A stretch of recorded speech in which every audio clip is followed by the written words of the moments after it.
Next up is Susan Enfield, and the title of her talk is Known by Name, Strength, and Need.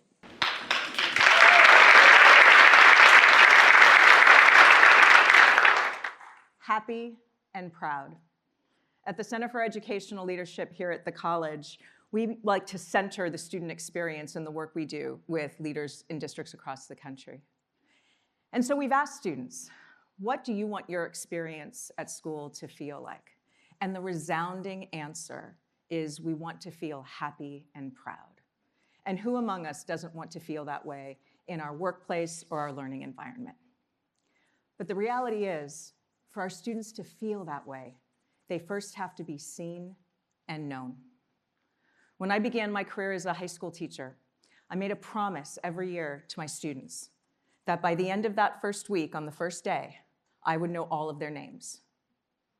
And my reason behind this was that it felt so hypocritical for me to ask these young people to come into my classroom every day and respect me if I didn't give them the most fundamental form of respect, which is to know them by name. So fast forward, I find myself in the very fortunate position, most days, of being the superintendent in Highline Public Schools here in Washington. And at the time, we had the opportunity to craft a new strategic plan in partnership with our community. And so we made the decision not to create a mission or vision statement. Because in my experience, those statements can quickly devolve into being little more than platitudes. As I said, I was an English teacher. I think words matter. And so we made a promise, because a promise implies action. And the Highline promise is to know every student by name, strength, and need, so they graduate prepared for the future they choose. This promise became the DNA of our school system. It drove our decision-making. It guided our resource allocation. And over time, it actually became our working definition of equity. There's a word. It's a word that's used a lot these days, and often misconstrued, misinterpreted, misunderstood. And many people have many definitions for it. But in all of my experience in education over the past few decades, the most profound definition of equity I have found is in that Highline promise.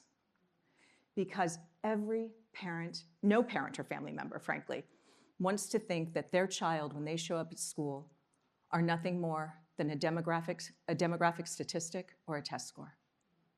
They want to be confident when they send their child into our schools that their child walks into a school where they are known by name, a name pronounced correctly with respect and love, that they're known by strength because every student comes to us with gifts.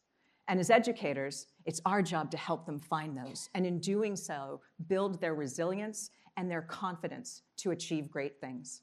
And finally, by need, be that academic, social, emotional, all of our students need something from our schools. I have yet to meet anywhere a parent or family member who doesn't want that for their child. Words matter. Being known matters. So why do I think this, the Highline promise, matters right now in this moment where we are? Is because words are being weaponized and public education is being politicized like never before. And the result is that too many parents, families, young people do not see themselves in our public schools. And I believe each of them is deserving of seeing themselves represented in the work of their school and their school district, in the words that we use to describe our priorities, our goals. They should see themselves in that. Words matter. And knowing every student by name, strength, and need at the end of the day is far more than a promise. It is actually the fundamental starting point for creating truly equitable school systems, guaranteeing that every child in this country has an equal share in the promise of public education. Thank you.